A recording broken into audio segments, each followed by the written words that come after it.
하나님 말씀 보겠습니다. 하나님 말씀은 잠언 26장 17절 말씀입니다. 길로 지나가다가 자기와 상관없는 다툼을 간섭하는 자는 개의 귀를 잡는 자와 같으니라. 아멘.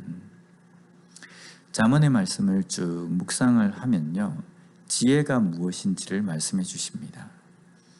그리고 때로는 지혜의 반대인 어리석음이 무엇인지에 대해서도 말씀해 주십니다. 여기에 어리석음은 때로는 게으름으로도 표현됩니다. 26장에는 게으른 자, 미련한 자의 행동에 대해서 말씀하고 있습니다. 그리고 오늘 본문에서도 미련한 자의 행동에 대해서 이렇게 말씀합니다. 미련한 자는 길을 지나가다가 자기와 상관없는 다툼을 간섭한다라고 말씀합니다. 이 구절만 보면요, 흔히 우리의 삶에서 일어날 수 있는 일이라고 생각을 합니다.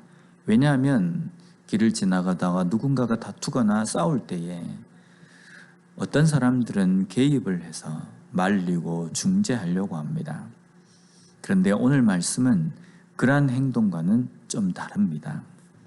여기에 지나가다라는 단어가 나오는데요, 여기에 지나가다라는 이 단어가 아바르라는 단어입니다.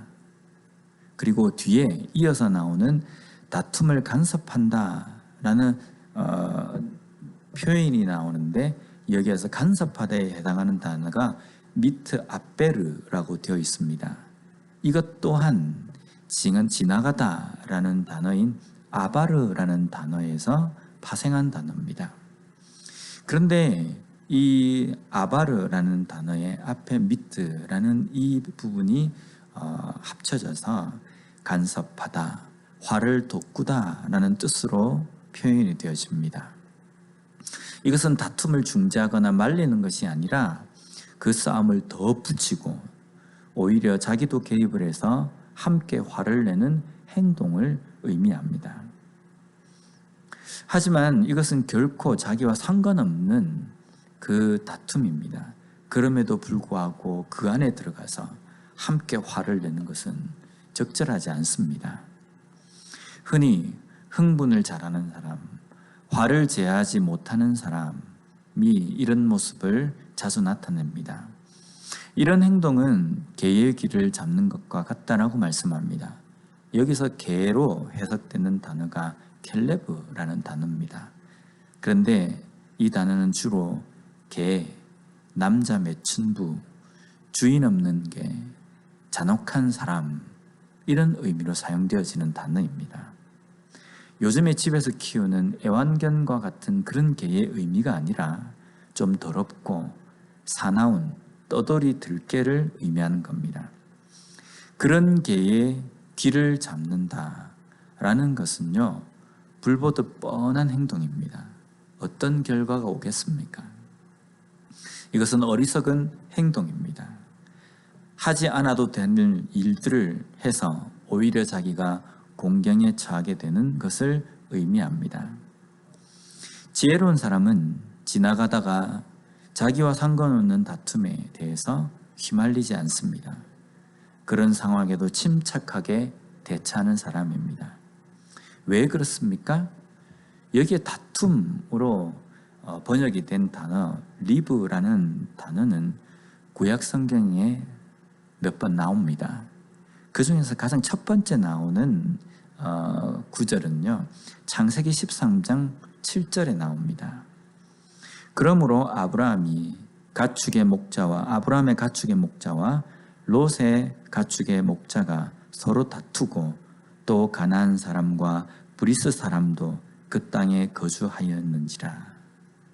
아브라함의 목자들과 조카 롯의 목자들이 서로 다툽니다.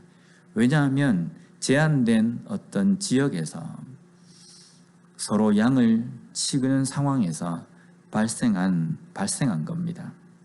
이때 아브라함이 이 다툼을 해결한 방법은 무엇입니까? 롯이 좌하면 나는 우하겠다. 너가 우하면 나는 좌하겠다라는 겁니다.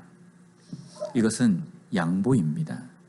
너가 먼저 선택을 하고 그 다음에 내가 너를 피해서 다른 곳으로 가겠다라는 겁니다. 양보는 나를 내려놓는 것입니다. 이런 행동을 하기 위해서는요, 예수님께서 보여주신 자비, 양선, 겸손, 섬김, 사랑과 같은 그런 성품으로 행해야 되는 겁니다.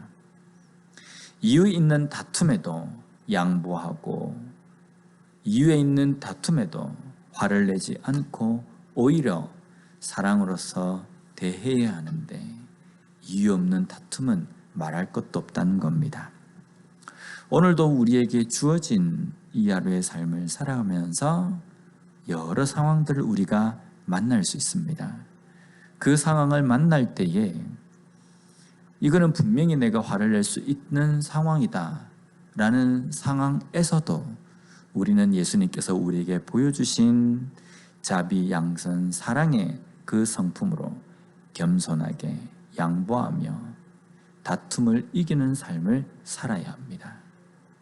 오늘도 예수님께서 우리에게 보여주신 그 성품으로 지혜롭게 모든 상황들을 잘 다툼 없이 사랑으로 해결하며 살아가는 우리 모두가 되었으면 좋겠습니다. 기도하겠습니다.